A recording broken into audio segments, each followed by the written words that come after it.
their education or their awareness and not knowing their rights. I think it's beyond people not knowing their rights. It's you see, the way citizenship has been perceived in this country, because it's all we've never been on the same page as a people. So we are divided by so many factors. If it's not ethnic, it is political. And so we've not had that sense of citizenship where there is that loyalty, collective loyalty, to the state or the country that we belong to, or even our communities. Because even going down to our communities, we still have these divides. And so I think that we need to really start working on our unity and our collective voices. Because even if we know, because groups like us, advocates like us, a lot of civil society pressure groups like us, and pressure groups go down to communities and talk to them about these things. Okay. Yeah, but the thing with us is that I think when we've done all this, the next thing we should be the action is where it's lacking. Okay.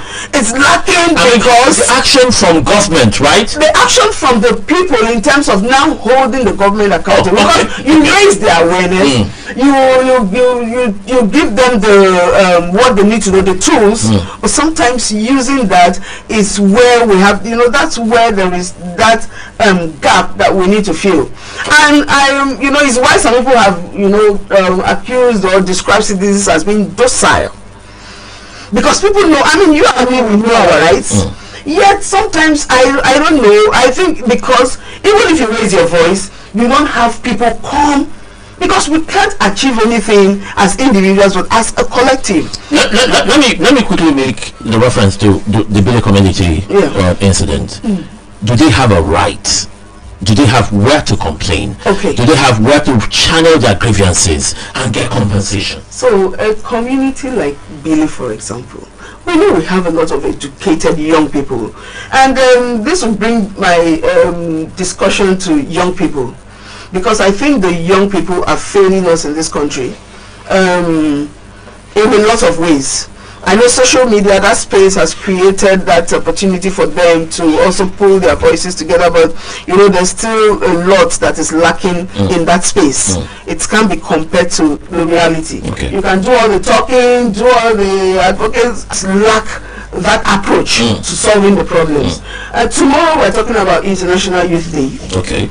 And the youth have a stake in climate change. It's one of the challenges that cuts across globally, climate change. And youths have a critical role to play. People who understand these issues and understand that what they need to do as young people is to come, because they have the power. Yes. The young people have the power.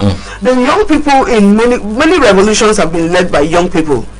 And so if the disappointment for me in a lot of our communities and the young people is that they allow themselves to be bought over, by either politicians or the negative influencers they have in the community, who are also milking the community for their own benefit.